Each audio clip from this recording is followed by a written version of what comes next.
So should I start the script, or do we need to figure out who's the chairperson for this meeting?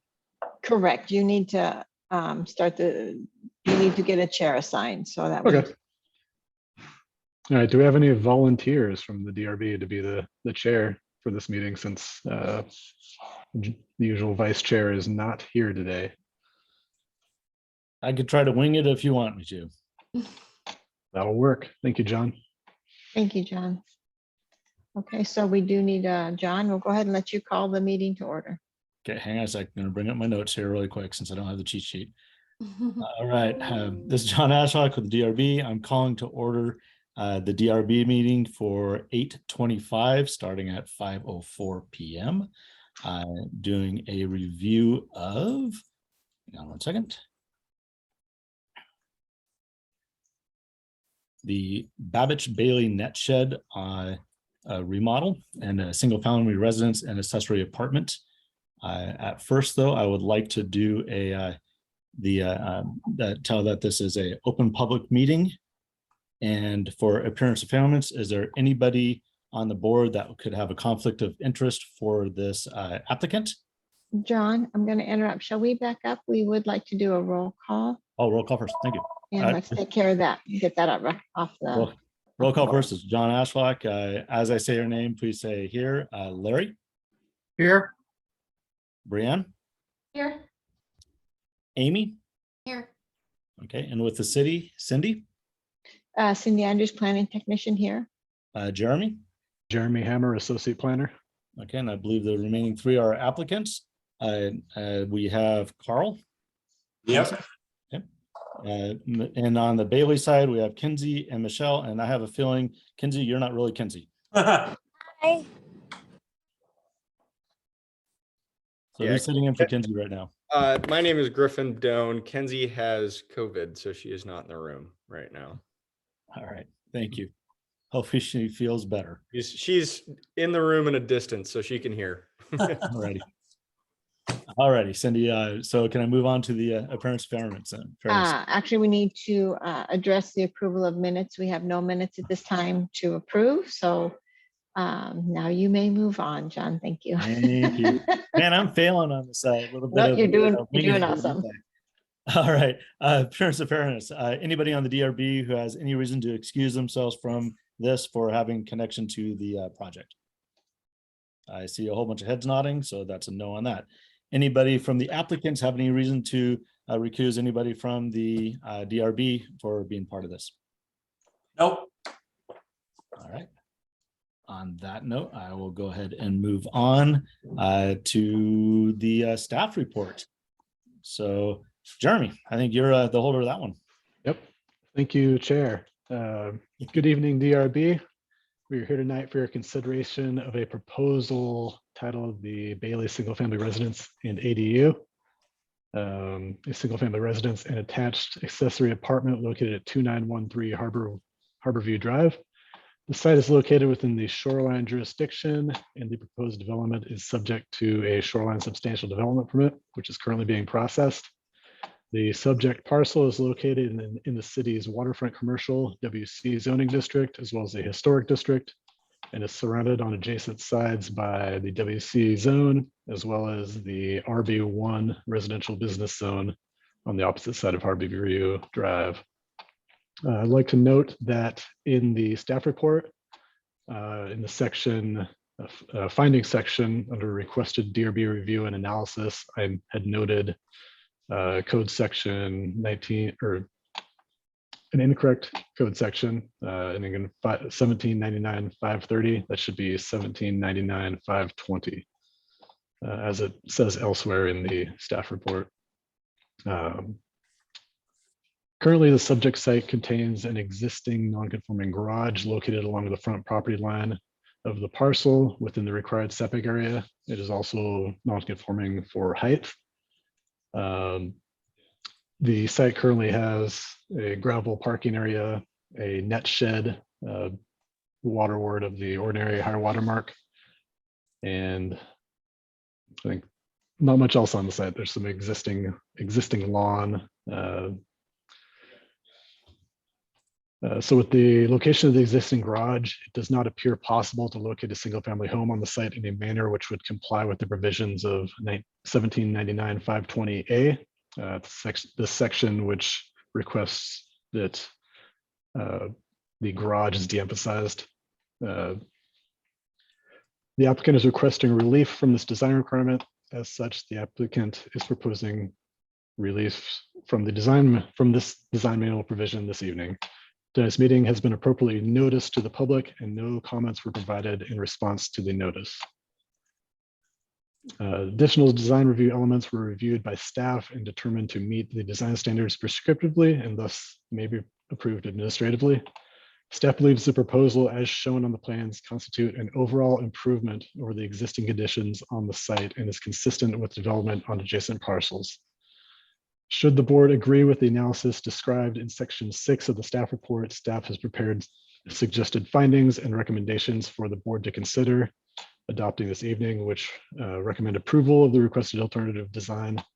This concludes my synopsis of the Bailey Single Family Residence Design Review. I'm happy to address any questions prior to the applicant's presentation as needed.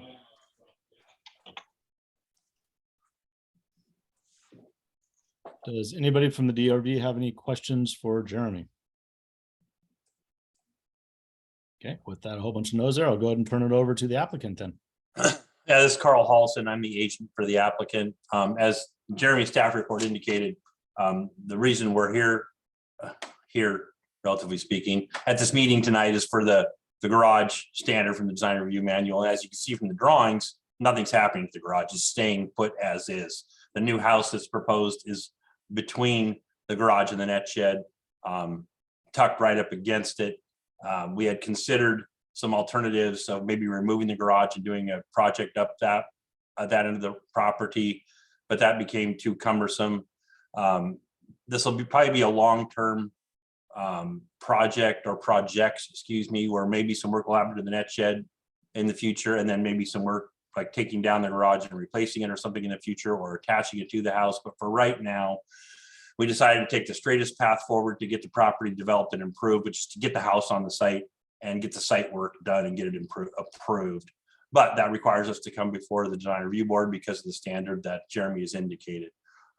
So as of now, what's really not before you, but before the city is a new house. Thank you. Does anybody have from the DRB have any questions for Carl? So Carl, I just have a clarification. So no work, the house is not physically attached to the garage one single bit, correct? Correct. How far of a gap do you have between the two of them out of curiosity? I'm not sure there is a gap. I mean, it's going to be 1/16 of an inch or something like that. But it's not going to attach. Okay. And the nut shed's not being touched at all? Correct. Correct. It looks like your parking plan, the parking down on the side, that's more for neighbor parking for the adjacent building easement, or is it for yours? It's for ours. It's for our site. Yeah. Okay. Is that going to remain gravel, or is that going to be switching to concrete, or what sort of design? It'll become a hard surface. Hard surface. Okay. Yeah. I don't know if we've picked the material yet. All right. So looking at the garage online, it looks like the garage is pretty close to being somewhat historic in general for the district on it. It's a V-groove siding, and I can tell that the foundation was poured with individual boards. So I'll put it prior probably to 1940 would be my guess. The style that's on the garage is definitely way different for siding wise than the siding on the house itself. They don't seem to complement each other. I know it sounds like you would like to remove the garage eventually, but right now they really conflict with each other in many ways. Did you guys look at that as a design for the house itself, or just thinking that down the line you might be wanting to get rid of the garage? I don't remember being involved in any big discussions about siding on the house itself. We don't have the architect here on the meeting. I don't know, Michelle, if you remember any specific discussions where you and Mr. Freeman drilled down on the house siding in terms of making it complementary to the garage siding. Hi, Carl. Yeah, this is Brad Bailey. I'm here with Michelle also. And There were some discussions on that. Has been a lot of adjustment back and forth on, exactly what to do and how to treat everything. But we definitely would want to have the siding of both of the buildings to coincide. There's some old, pretty rotten clapboard on the garage presently. I think that we would probably try to do with whatever the city approved for the, ultimately for the siding and the treatment on the outside of the house itself, then the garage would mirror that.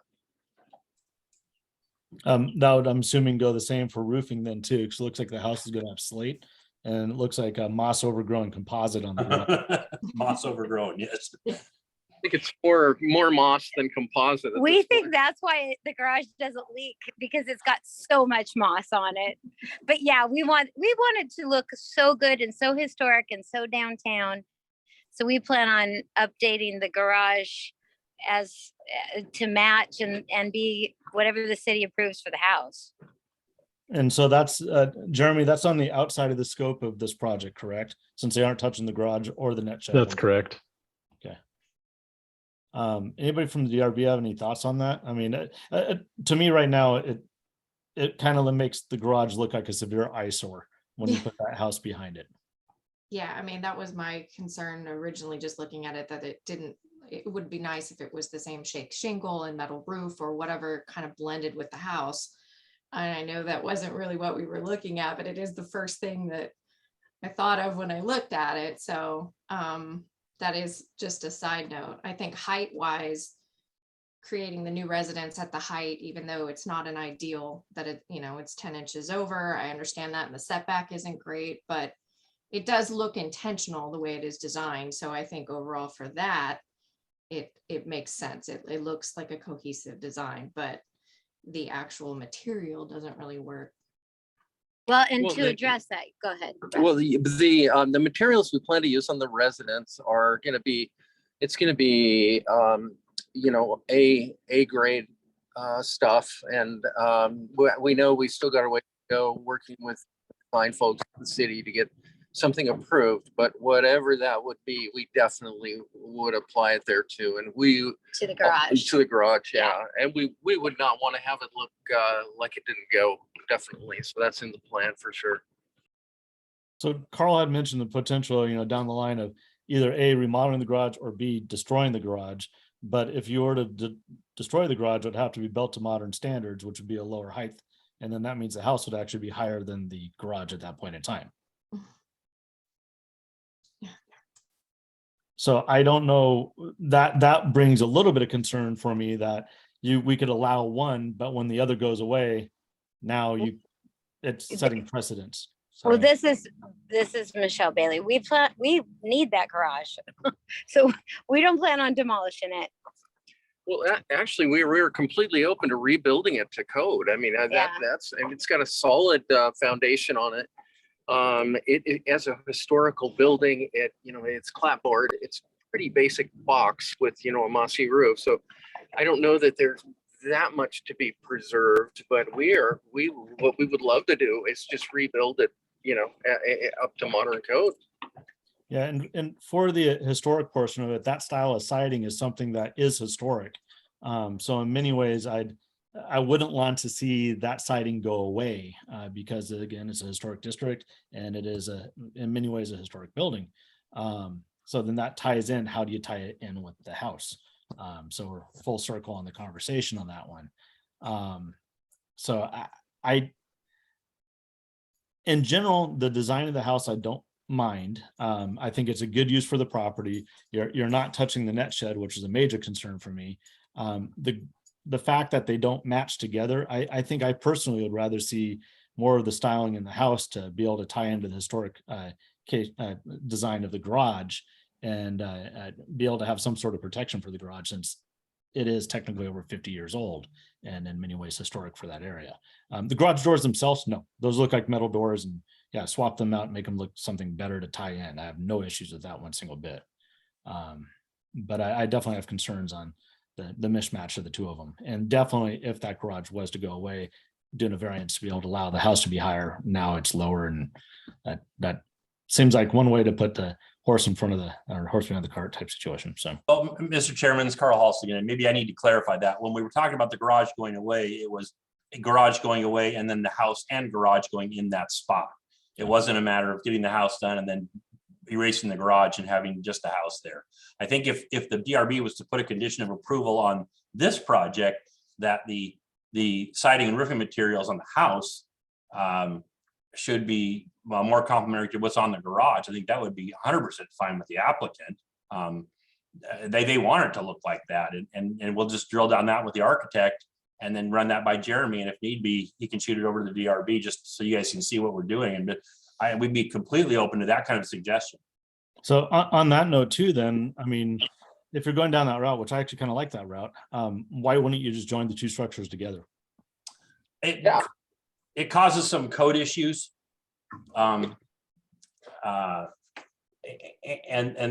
we weren't sure how that would play once the planning, if it became one structure, if that creates some new planning issues and some size, square footage issues with the maximum square footage of buildings in the zone and things like that. So it seemed simpler to us to do it as a standalone. This is, as much as anything else, it was a speed thing to get a project done and get the site developed.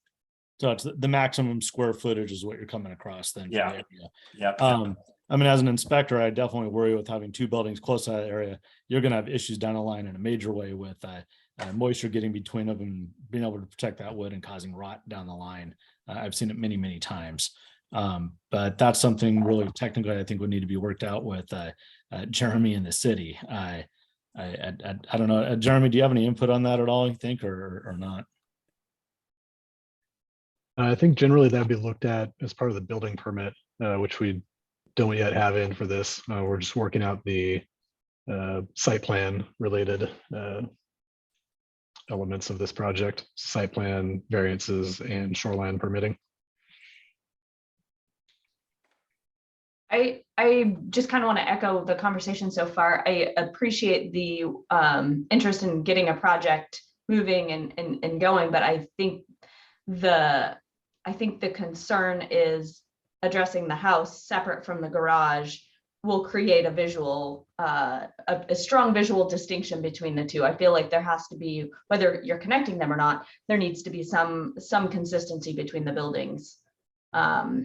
So I would agree with that. I have some other questions aside from the actual this conversation related to some notes in the staff report. It made some mention of improved walkways and landscaping. I wanted to just confirm that that's within the property. So walkways along the structure, not right of way walkways or any connections there. I didn't see any improvements beyond a walkway down to, alongside the garage. Is that correct?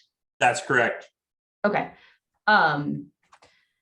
The other question I had related to there's a historical, looks like a historical sign out front of the garage there, and I didn't see that represented on the plans anywhere. And I know there's an interest in maintaining that that connection for the community. Has there been any thought into how that would be incorporated into the frontage or the design?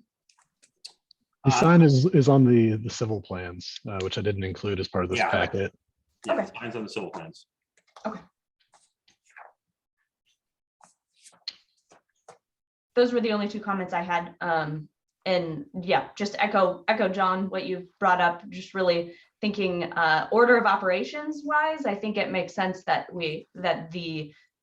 from the beginning, the house and the garage are aligned in their design and visual appearance. Otherwise, it's going to get awkward. Thank you. Larry or Amy? I would just, we haven't seen a full architectural drawing as to the end result.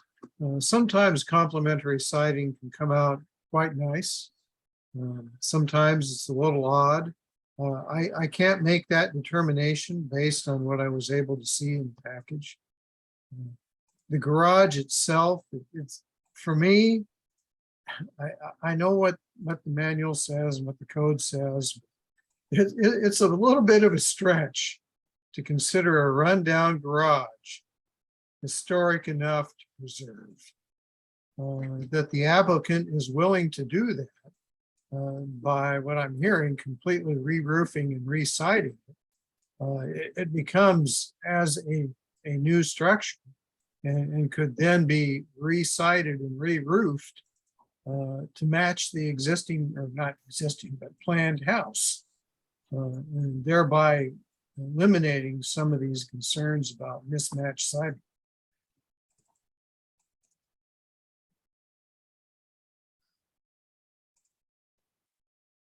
Thank you. Amy?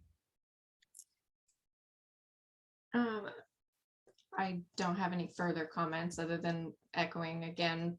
The first thing that I thought about was just the materials not matching. And I feel like if there's a commitment to changing the garage, then it seems that right up front, that design connection should just be thought through and should be put through this process at the same time. That way, I mean, you don't have something that you're doing down the road. I agree that not connecting the two buildings does, because the slope of the roof on the garage would appear to go right into the facade of the house. I don't know exactly drainage wise. It just seems like it might be quite a water problem. And I know that's beyond our scope, but it does seem like thinking that through now would save a lot down the road, and aesthetically, it just ties everything together. That's my only thoughts. Thank you. I don't have, and this is definitely my fault, I don't have the information on what is on the sign for that portion of the historic district in general, what it's talking about. I personally like to dig a little bit deeper in that. I mean, a garage is a garage. You're totally right. I mean, what was the purpose for that garage is the question. Is that part of that historic area, or is it not? Was it just added in? If it's not, then truthfully, yeah, I hate to say it, but I'd rather see get rid of it and tie it all together at that point in time. But then you have the height difference back to where modern code is. If it is part of it, that's where you shouldn't be able to change the siding because it's part of the historic district and that's part of the history. And then you have to match the house or be able to complement the house on it. So where I'm kind of driving at is I think we need more information. And you're squinting, Carl. I'm thinking ahead. I wish the Jeremy, art- I wish- my memory is that the garage was dated to 1959. Is that correct? The comments inside our packet was that it was built prior. I don't think there was actually a date of when it was built.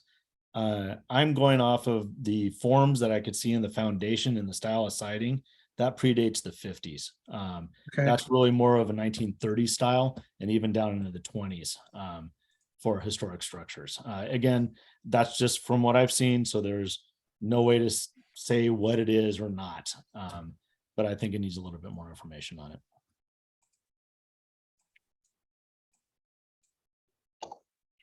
Kind of begs an interesting question. Was there in fact a residence on that house at some point in time years ago? Yes, there was. Yeah, and it's the house to the north between this garage and the tides. That was one piece of property. So when Babbage owned it, the older Babbage family, that was the house to the left if you're looking at the water, and that garage, and then that net shed, the bigger net shed, the combined, which was split. I don't know off the top of my head where the garage and half the net shed is now on one piece of property that the Baileys own, and then the property next door that the Turners own has the house and the other half of the net shed. Okay, that makes sense.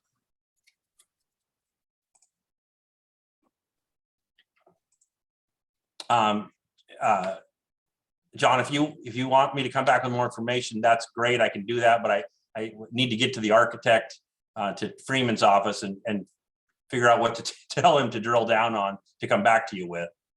Yeah, I personally, I think we need more information on it. And it's really more of an opportunity. It seems like the planning is rushing to try to get something in place and get something going. And when you're coming to building a building on the waterfront in a historic district, rushing is something that I personally don't think is a great idea. So we need to think it out a little bit more. And we're definitely willing to work with you. We've done it many times in the past. We just don't have the information we need. And I apologize, my dog barking in the background. She agrees too.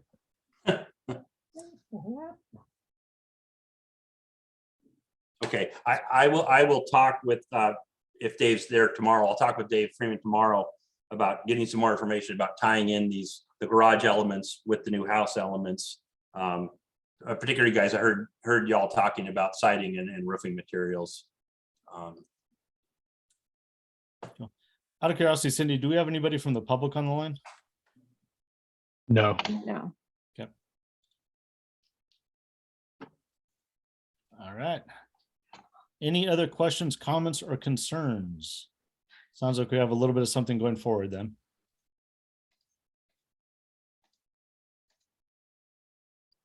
All righty. Carl, do you have enough to go off of? I for sure I got enough, and I'll talk to Jeremy too, see if he's got any additional thoughts. Okay. Bailey's, do you have any questions for us?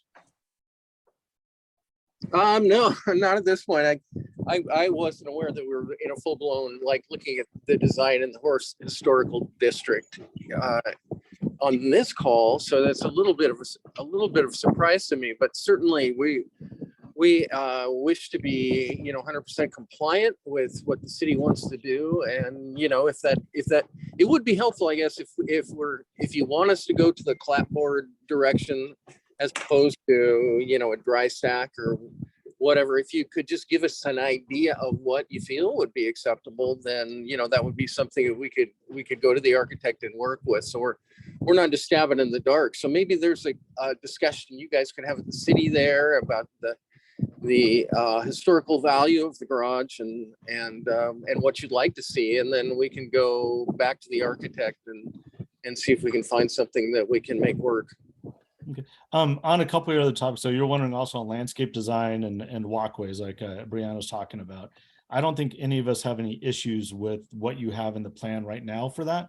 So that could, when we get to the point of doing a motion, I think you are going to be pretty safe to be able to say, yes, there's a checkbox that we approve with that one. So I don't think this meeting was a complete waste for you. So I think we've accomplished a few items for you on that one. That's one of the entertainment of coming to the board, is that, yes, sometimes you come for one thing, but when items are displayed, it creates conversation and potentially opens some other questions, which this one evidently has. Yeah, and I totally get that. And in fact, I think that makes nothing but sense. Let's just get all the questions out on the table here as they come up, and we'll move ahead and address them. Excellent. All right. Well, if there's no other questions, we could let the applicants go and tweak the design. Thank you, Mr. Chairman. Yeah, that sounds good. Thank you, guys.